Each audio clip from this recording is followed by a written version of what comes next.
ভগবান গণেশের যেখানে পুজো হয়েছে তার বাইরেটা দেখেছো কত সুন্দর ফুল দিয়ে সাজিয়েছে। আর এই যে আমাদের পাড়ার গণেশজি, যাকে সকালে তোমাদের দেখিয়েছিলাম। সকালে তো পুজো হয়নি, পুজোর আগে দেখেছিলাম, এখন দেখো পুজো হয়ে গেছে। এই দেখো গণেশজির ঠিক মাথার ওপরে বাবা শিব বসে আছেন, বাবা ছেলে একসাথেই বসে আছে। এই দেখো একটা প্রদীপ এখনও জ্বলছে, ঘট বসানো রয়েছে।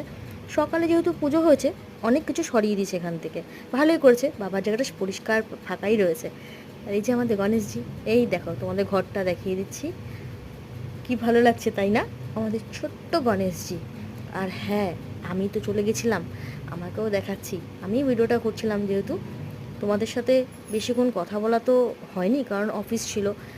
অফিস থেকে ফেরার পথে কিন্তু একটা ভিডিও করে নিয়েছি বাবার জন্য। এই দেখো, এই যে আমি চলে এসেছি, এই দেখো, দেখেছো?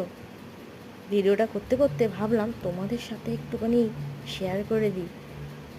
এই দেখো, বাবা বসে রয়েছে, ভালো লাগছে তো? এই দেখো, আমি তো তোমাদের সাথে কথা বলতে বলতে, ওই যে দেখেছো আমার হাতে এই যে আনারসের গাছ, এটা বাবা দিয়ে দিয়েছে, বলেছে বাড়িতে নিয়ে গিয়ে পুঁতে দিবি ব্যালকনিতে, আনারস হবে। যাক, ভগবান তোমাকে দেখে নিয়েছি, এটাই শান্তি।